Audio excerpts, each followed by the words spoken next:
ओम श्री गणेशाय नमः। वक्रतुंड महाकाय सूर्यकोट समप्रभ निर्विघ्नं कुरु मे देव सर्वकार्येषु सर्वदा। श्री गणेशाय नमः। हर जीव के ऊपर, हर प्राणी के ऊपर 3 ऋण होते हैं। एक देव ऋण, दूसरा ऋषि ऋण और तीसरा पितृ ऋण। पितृ ऋण और श्राद्ध पक्ष, इस पर चर्चा करेंगे। आशा है आप हमारे साथ जुड़े रहेंगे। सभी बंधुओं से निवेदन है, अगर मेरा चैनल सब्सक्राइब ना किया हो तो कृपा करके सब्सक्राइब करें और लाइक करें, कमेंट करें और फॉरवर्ड करें। बोले शंकर भगवान की जय। हमारे धार्मिक ग्रंथों में व्याख्या विस्तार से है, लेकिन मैं आपको संक्षिप्त में बताऊंगा। पितृ ऋण में हमारे जो पूर्वज हैं, जो मेरे माता पिता हैं, जो हमारे पितृ हैं, जिन्होंने हमें यहाँ आशीर्वाद देके यहाँ भेजा है, उनकी खुशी के लिए भाई बहन 15 दिन आते हैं। आश्विन महीने में, जिसको हम लोग क्वारवी कहते हैं, प्रतिपदा से लेकर के और अमावस्या तक 16 दिन जो होते हैं, ये पितरों के कर्जे को, पितरों की सेवा को करने के लिए होते हैं। भाई बहन पितृ ऋण से पूर्ण होने के लिए कहते हैं, माता और पिता के ऋण से कोई भी जीव पूर्ण नहीं हो सकता। वो धरती के देवता बताए। भगवान राम ने भी कहा है मानस में माता से कि सुन जननी सोई सुत बड़ भागी, जो पितु मातो चरण अनुरागी, जो पितु मातो वचन अनुरागी। दान करके, तप करके और पितरों का पूजन करके, सत्कार करके, सेवा करके इन तीनों ऋणों से पूर्ण हुआ जा सकता है। पठन पाठन से ऋषि ऋण, यज्ञ तप दान से देव ऋण और तर्पण से पितृ ऋण।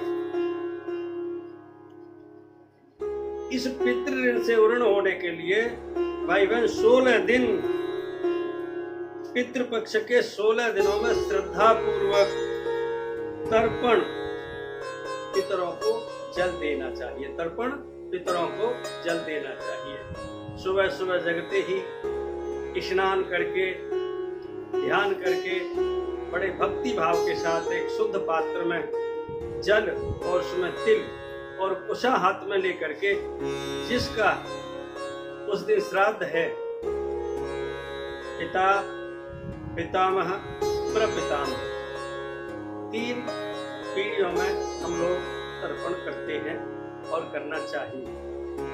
सूर्य भगवान के तरफ मुंह करके और लोटा में जल करके और उसमें तिल आदि, दूध आदि डाल के और कुशा को लेकर के, कुशा को ऐसे करके, या तो पीपल का वृक्ष हो सर्वोत्तम है, नहीं किसी भी वृक्ष पे, और ध्यान करना चाहिए अपने पितरों का। और सर्वेभ्यो पितृभ्यो नमः आवाम्यामि पूजयामि, और नमस्कार करना चाहिए। इसके लिए जो संकल्पित तिथि है, जिस दिन हमारे पूर्वज, हमारे पितर का स्वर्गवास हुआ, उसी दिन बड़े प्रसन्नता के साथ विधि विधान से श्राद्ध करना चाहिए और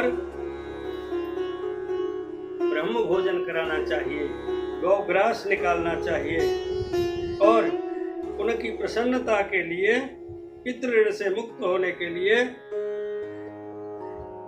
भगवान से निवेदन करना चाहिए, राम जी से कहना चाहिए, दया करो रघुवीर दुलारे,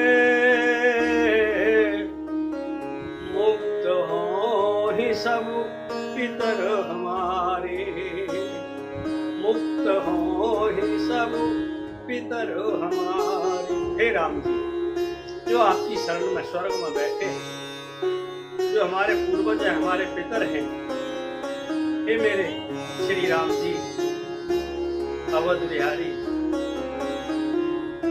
कौशल्यानंदन,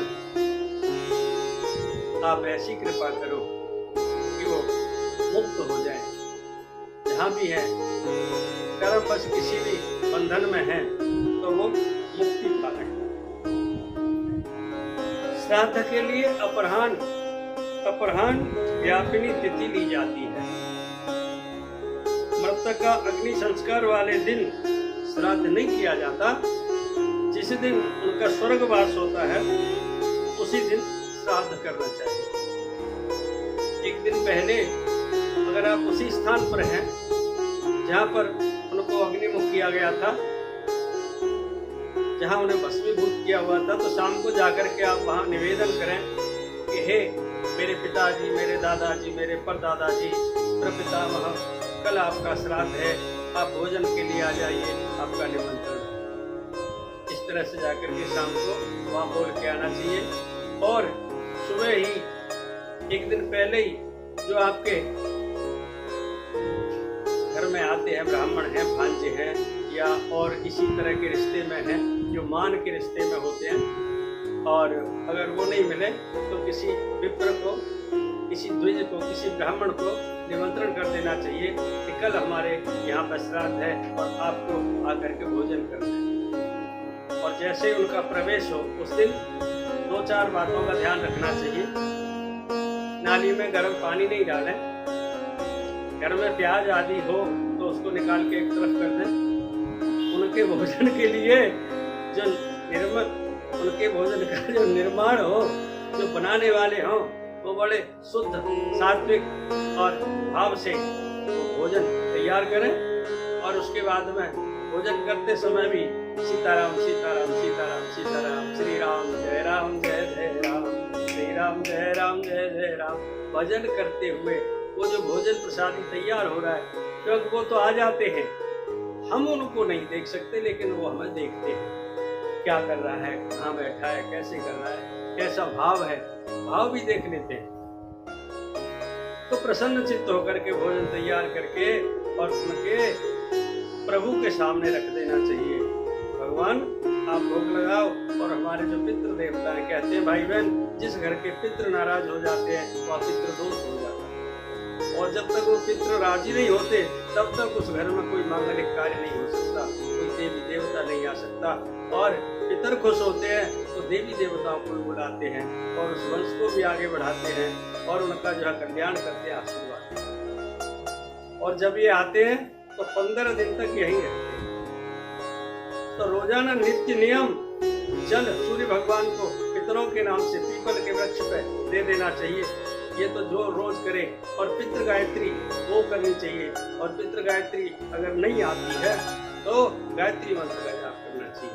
ये आपका जो इष्ट मंत्र है, उनके पितरों के निमित्त, अपने पूर्वजों के निमित्त भक्ति भाव के साथ उसका जाप करना चाहिए, तो फिर वो खुश हो जाते हैं। और श्राद्ध वाले दिन जैसी आपकी सामर्थ्य है, जो ब्राह्मण देव भोजन करने आए हैं उनको बड़ी भक्ति भाव के साथ भोजन कराने के उपरांत, उनके हाथ धुलवाने के बाद उनके चरण वंदन करके, और जो आपसे अपने पितरों के निमित्त है, वस्त्र है, अन्न है, छाता है, जूते हैं, जो आपने एकत्रित किया एक साल में एक दिन आता है भाई हमारे पितरों का, तो बड़े भक्ति भाव के साथ वो दान करना चाहिए।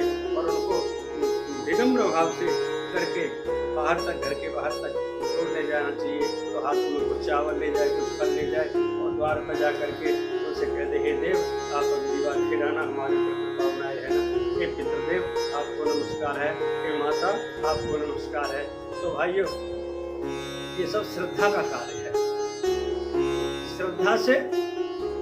श्रद्धा और विश्वास से पूजा का आधार और तर जावे नर पातकी हो जाए बेटा पात। इसी तरह से ये 16 दिन है जिनके पितरों का निधन पूर्णमासी को हो जाता है, तो पूर्णिमा को लगा के 16 दिन होते हैं। श्राद्ध प्रतिपदा से शुरू होते हैं, लेकिन जिनका पूर्णिमा को वो हुआ है स्वर्गवास, उनका पूर्णिमा से ही शुरू हो जाता है। तो मेरे भाई बहन, अगर आपको अच्छा लगे तो आप इसको कमेंट करें, आप इसको फॉरवर्ड करें, आप इसको लाइक करें और मेरे साथ इसी तरह जुड़े रहें। पितृपक्ष की कथा अनेकों कथाएं हैं। मैंने आपको छोटा सा एक विधान और छोटा सा एक उपाय पितरों को खुश रखने का आपको बताया है। और आपका कल्याण हो। और जय श्री राम, जय श्री राम, जय श्री राम। बोलो पितृदेव भगवान की